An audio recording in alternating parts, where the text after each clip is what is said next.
Dungeon Doom Hands, let's talk And then lore. finally, A the grand podcast. finale topic, Chris. Okay. Are you ready?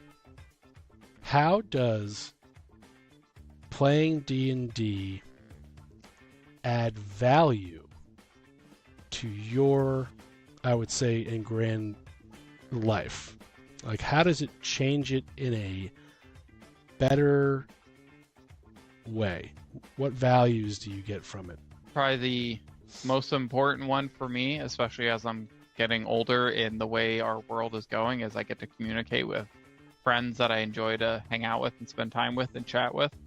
I think that's really the biggest thing, is just being able to spend time and have fun and not have to worry about anything else in the world except the stupid made up thing that we are all, this shared fantasy that we're building together just to all together have a laugh and have fun and find a little bit of release or ease or whatever it is. I think that main benefit is just being around other humans and being kind and enjoying other humans' company. Not being so kind to the NPCs, but that's, well, depending on who you are. I don't know Yeah. if convincing a mind flayer to have sex with you, Chris, is being kind, but she thought it was. She thought it was. It was Very characters weird. make their own choices. And so do NPCs. Valid, Creative for sure. outlet, stress relief. Like, I can't tell you how many times I've had a really stressful, busy, crazy day, and just being able to sit down, having that time with a couple hours, even if it's a shorter session, a couple hours of the escapism. I still have my phone. I'm still responding to a text for work or Right. something if I need to, but my focus is being here with friends and finding a way to relax. I agree with you. I think that the escape is not necessarily the right word to use, because I feel like when I use the word escape, it's like I'm escaping something. Yeah, I agree. It's in a negative way, but the escape from my world, it's like a break. Yeah. A break. It's not an escape, it's a break. The camaraderie between talking, and it's like, what values do you get from D&D? So yes, you get the break and you come back and you're stress relieved. The value that I get is, I think it helps me communicate. Absolutely. I am a 100% visual person. I can look at the goddamn dragon and I know exactly. That's why I, as a player, I always liked it, because I knew exactly what I was like, oh yeah. And being able to practice articulating it, practice telling a story, practice improv, you do it over and over again, you develop a certain skill. Gladwell, in one of his books, he was talking about how, like, you spend 10,000 hours doing something, you become somewhat of an expert at it. So, like, what are you becoming an expert at in D&D? Well, it's like, well, you're communicating, you're learning how to enjoy other people as presence, you're learning how to have camaraderie, you're learning what to do in certain random situations, not to do, how to think out. You're playing someone else, how to get outside your body, outside your mind, into someone else's mindset. So that does add, I don't know what type of value it does, but it does add some type of value in the game with having that you didn't have when you started. Well, it gives you a perspective on you and how on everyone else. Like, if you put yourself into someone else's shoes to play a character, you're going to learn something about yourself. There's a reason why there's a joke on social media of, like, I didn't go to therapy, I just went to D&D instead. Because there is that very therapeutic aspect of it, of being able to not necessarily work through traumas, but understand different situations and see how they play out. Especially for me, for years, it was very challenging to speak up into situations and, like, self-confidence in those situations, especially with playing in D&D. It's like, well, you gotta talk if you want your character to do something.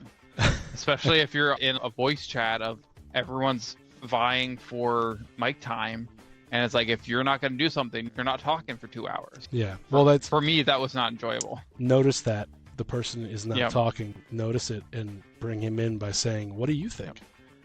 So something that I do as a DM is, like, before I leave an area, I'll check in with everyone. You also do it as a player. Something that DMing with this campaign has helped me to do is not just be a DM when I'm in the DM seat, but when I'm with other players, ways to try and reach out and pull people into the story. Be a co-pilot. That's what the Yeah. players need to learn, Yeah. that sometimes you need to be a co-pilot. Yes, you fucking destroy the world and you ruin everything I have planned and you break the game as much as you But can. that's why you but you built are it, is for us to also break it. a co-pilot. So when you're done destroying the engine, Scotty comes up to Kirk and he's like, "Well, the engine's destroyed, sir. What do we do now?" you know. But yeah, I would say that fine tuning your social engagements can be done through this for sure. Absolutely. The creativity aspect of it is very enjoyable, and I like also like talking about it. Like I'm not really worried about spoiler alerts. I don't do the spoilers. I think sometimes I have a big spoiler coming up, and I'm trying so hard not to tell people, and then you guys make a left instead of a right. And it doesn't matter. Well, it comes back later, but it's Right. actually better that time. It comes back later. Terrible at keeping secrets. So I can't keep secrets when I'm DMing. If I need to, it's on a piece of paper that I don't look at, and I have to purposely try and forget. Yeah, I just think there's like such a creative aspect to it, and it's also like all those movies I've watched, all those other games I've played, everything that I've read fiction-wise, from like the Homer to Lord of the Flies to Lord of the Rings to whatever, to all the Marvel movies, and then like, you know, Walking Dead and obviously Game of Thrones and Terminator. I keep bringing that up. It feels like it's coming. It's like that time spent is coming to some sort of fruition. I don't know. Like, here it is. You know, all that study you were doing. Yes. It was preparing you to present all of this. Yeah, and it's really enjoyable experience, especially like I've got good players. Mandatory that we play every other. When you set a time, it's mandatory that you play no matter how many people show up. You still play if it's just two. But I just think that and then planning things. Like a benefit from playing D&D and going through the struggles of making a plan. I learned that just show up to the engagements that you say that you're going to, and through this action, I've always shown up to certain things I say that I'm going to, but obviously you cancel last minute because of emergency, whatever. The more the merrier. Show up. When you decide to skip out on something, you are detracting from other people's fun. So I imagine taking that D&D, like you got a couple guys who are flaky that don't show up. Now, like the game has changed. Everything that I've put, the time I spent this week designing it has detracted a little bit if you let it, which we don't, but it can. But taking that lesson and then applying it to the real world, when you don't show up to something, you are limiting potentially the experience of the other people by not being present, which is another lesson. That's easily. Think about what happens when there are those flaky people in the group.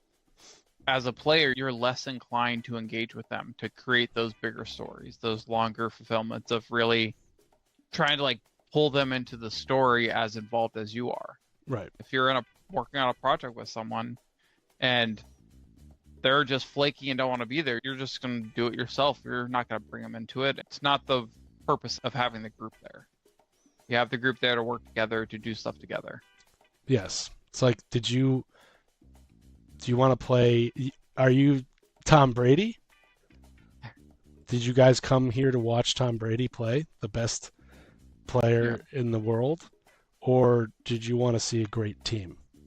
Right. Team chemistry is huge. So when you don't show up, your team suffers. And that's the lesson that you can learn from D&D. It's the pressure of it. I figured it out. It's not the math itself. It's everyone is waiting for me to add 6 and 5, and I don't know why I can't do this, but it's hard, and I have to use my fingers now for some stupid reason instead of saying 11. Here's like a flip side of our topic of what you learn from D&D that can be applied to real life. You and I would sit on the porch and we would play Yahtzee, and man, I was bad at adding that up. Oh my god! And then you play drinking Yahtzee, and it's like, now I'm really bad. Now I'm just making up numbers. No one cares if I failed, but that carries into the game sessions. So if you're thinking that you're going to be better at math just because it's less dice, you're wrong. You're sorely wrong. As a GM, I'm like, okay, now this bad thing happens to you. The group splits 10 bludgeoning damage from a fallen wall or something. Yep. Oh my god. But There's a reason why I've rolled, except for like once or twice, like the 8d6s or the 10d6s or whatever the stupid spells I've been casting lately are. I'm just gonna thank you, D&D Beyond. So we got creativity, you got sportsmanship and team gameplay, you got bad counting on dice, problem solving. I personally am someone who says they're terrible at riddles and puzzles and everything of the like. It's a great place to get better at it. Because it's the one kind of puzzle where a barbarian can solve everything. Like, I'm just going to break this. I'm frustrated with this puzzle now. I'm just going to break it with my hammer.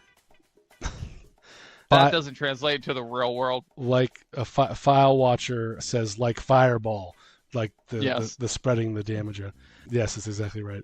Yeah, of course. I think problem solving is huge. Like, so you get together with a group, and what you learn from D&D that you can apply to the real world. You're in a group project. Everyone has specific things that they're better at than other people. Just like playing, let's bring it back to screw the group project. Let's go to trivia nights. Dude, you're obviously I'm going to know more about the WWF than you, Chris. Like, obviously. Well, Wait, maybe. for, Time period. Take that back.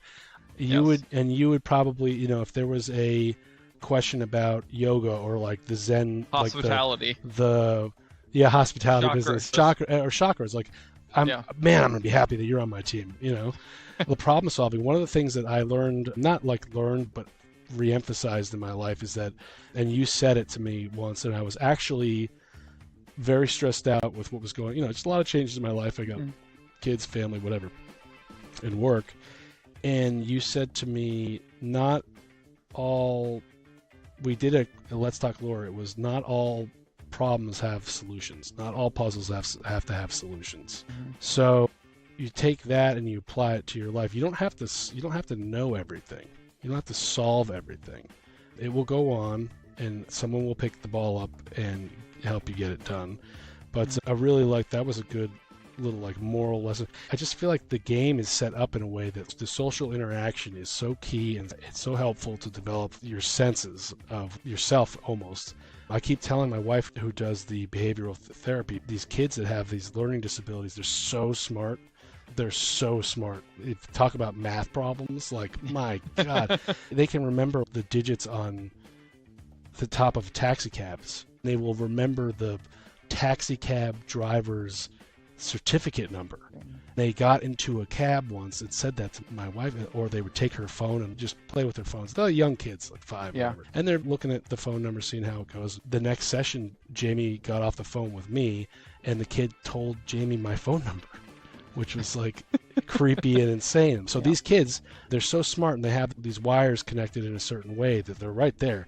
But the wires are connected in a different way where they have social problems, or like communicating or behavioral issues. So they won't be able to interpret how what I'm saying affects you. So they don't know that I'm insulting you. Playing D&D, getting these kids in a game of D&D where you can escape your mind and you're in the mind of another being, and you're seeing what works and what doesn't work, that I promise will bleed into the child's life. Absolutely. And if it will bleed into mine, it will definitely bleed into theirs.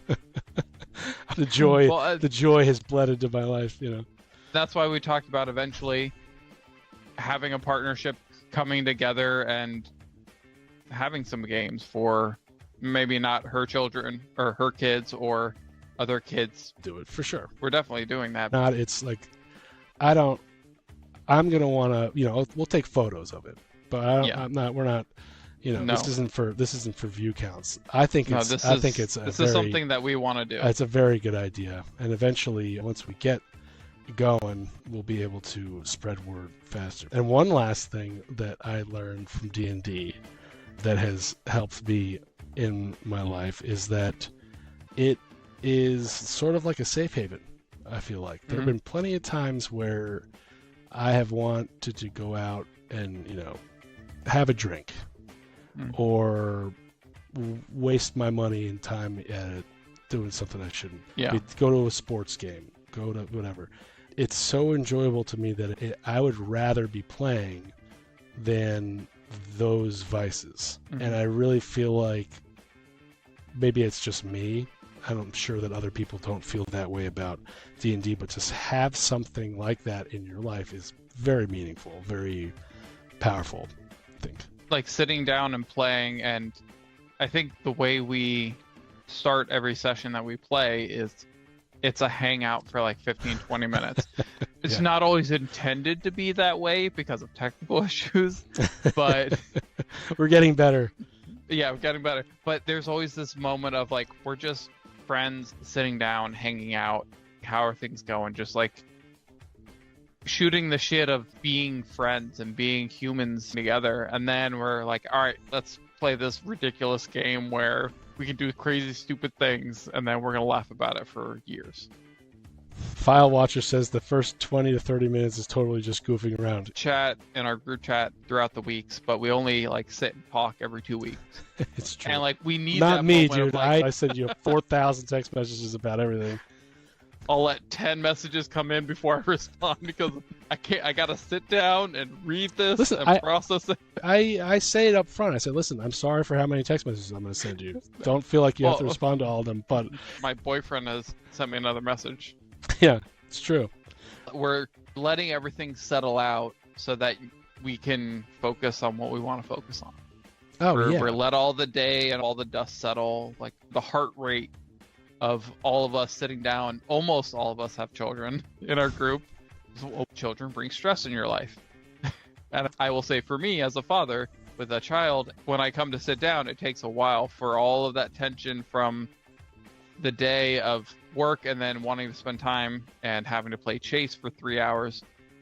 Like, let that settle out in that 20 minutes so that you can really enjoy the time we get to play. Mike Elmore says 15-minute warm-up, and he plays with coworkers, so right after work they play. It's usually just about 15 minutes of just ranting right before, of the work and stuff. That's hilarious. My local game, You want to bring that to the gameplay. no, the game starts at 7. We get there at like 6:30, 6:45, and it's always everyone just bitching about their work, about traffic, about something, whatever it is, and then it finally comes around. All right, who wants to do a recap? All that shit goes. We're on the game. It has to come out, or else you're going to bring it into it, or there'll be distractions. I agree. Yeah, I think the technical difficulties was hilarious, but it's a different way we do. 'Cause Also- we stream. Yeah. Value to your life. You are now far more knowledgeable about how stream. The world building aspect of D&D actually helps me learn different things that I wouldn't necessarily have the time or the energy to go learn. Mhm. So like today I was telling you, I am familiar with the fact that our world is probably, but it's going to be up to the dice, going to be flat. And you have an Underdark, there's an Upper Dark, there's a Middle Dark, and there's a Lower Dark. But now we're in a airship. Maybe I'm going to homebrew the Lower Dark, Different Upper levels. Dark, and Upper Dark in our world. So you guys are trying to find the Sky Kingdom, but what it came down to was what are those different layers going to be like, and how are they going to differentiate? So I Right. told you this morning, I was like, okay, so now I know what I'm going to do for today. I'm going to be slowly, when I have a break every now and then, I'm going to research the stratosphere stuff. And like, I didn't realize that, first off, it gets insanely hot, but then the middle one is the coldest. Well, like it's the super, or composition one of them is of- super cold. It's the composition of what is in that area and the pressure that allows it to be there. Yeah. Learning all of these new concepts. I'm a space nerd, so all of that is stuff that I have heard in other various forums. So seeing you text me all this cool atmospheric information that you're learning, I'm like, I love that you're just taking time to learn this to make the world that much more immersive. Oh, yeah. File Watcher says that he has his group. He's only 2 of us are married, and none of us have kids, which makes it so he can meet easily. On the contrary, Yes. my friend, having a group of people that have kids, it also makes it very easy to meet once every other week to play a game because we can all sync up, and it's usually when the kids are asleep. Yeah. And it's like everything's on a schedule. They go to bed at they're supposed to go to bed Oh. at like 7 o'clock. Well, that's why Margot goes to sleep whenever the hell she wants. Sometimes Oh. she goes to sleep at 3 p.m. and then it's a nightmare. awake all later. But to go back to what you were saying, being more immersive, the different things you learn. And one thing that we talked about before, and I'm sure we're going to talk about it again, is the different aspects of the world that we live in. The more you bring those just details, little bits. the taste of this or the feeling of that, you feel like you have just, like, it's like you're playing a long game of basketball. Like he's a big basketball player, you know, or like Chris, like you're zenning out on a hilltop or whatever, or like, you know, we've all gone into the forest and camped, so we all have that. So what can you add from the real world in your descriptions that will bring the players in? Some of that has to do with just science and stuff. I'm really like that, because it's like there is gravity. There is a way to go underwater without breathing mechanisms. The more you add from the real world, it does make it more immersive. When you do the research and you learn this stuff, it adds even more, because now you could really describe it, and you also know about it. And then when you leave the game, you know have, all this you stuff. have knowledge. It's crazy. Like, I didn't know it's 375 miles to the space area. Can't survive there. But it's like, I think that's like when it stops. There's no outer edge. That I didn't know. Dependent on the gravity that changes around the Earth a little. The U.S. claims is the 53. I think it was 50 for the U.S. barrier. Maybe the U.S. is different. It's 80 kilometers for the international Kármán line. I had 53. It's whatever. About 50. But I didn't. But, you can't breathe it at past 7.5. Yeah, the suggestion I have for you: simplify the atmosphere. Oh yeah. Make it maybe 3 layers. To have it like the That's Underdark. Yes. Like you have your just like 3 that go down. Yep. 3 that it doesn't have to be super complicated. Well, you have your commercial, which is run by the police. Then you have the Sky Police. You haven't gone to the gas station yet. Then you have your middle light area or middle sky area where Lord knows what's going to happen. Then you have your upper, which is going to be sort of like the lower dark. How is reality? Is the moon in the upper? I think I'm going to have the sun and the moon orbit our planet. Okay. Yeah. So for whatever reason, it's on an opposite arc, which is why the world doesn't. Without one. Here's your a little world building thing. The mind flayers are on the moon, right? And they like the dark, so they set it up in the complete opposite of the sun, so that they could always be in the dark. The perfect inhabitable area. Yep. Just learning those, there's so much like science and shit you can bring in, which is very interesting and neat. These various topics can bring so much more into the feel of it. Yep. 100%. I think that was a good discussion. Yeah, it's good. That was Thank good. you all for... Listen, guys, if you haven't already, roll high and subscribe. Yes. But that was pretty good. I can't wait to play our game on Monday night. I have something planned that is probably not going to happen, but I've been planning it anyway. You can tell that can make it happen. Who's that? You can tell me, and I can make it happen. I'm not going to do that. Guiding our group. Yeah, a perfect ending to a session is have one or all of the players come up with a story for next time. At the very end of the session ends here, but right before we go, Stag, you have a memory from a long time ago, and you cannot help but articulate it to the group. The next session will open up with you articulating that to the group. Cliffhanger, dude. Cliffhanger. Yeah. Make your own cliffhanger. Yeah. And so I gave you guys that. I'm glad you reminded me. Forgetting. Listen, you're going to make me NPC world build by asking my guy, who you know I just came up with his name. It's Bob Schlock. You're gonna ask him where he's from, what he does, like how many kids he have. You improv that. That's I did. My goal. I'm not. Backstory. Let's just get some random shit out here. I, as a DM, am not going to be handing out reminders unless it's absolutely imperative. So I'm going to clip the end of the last session where we have the reminders and then send it to the group. Let's talk lore.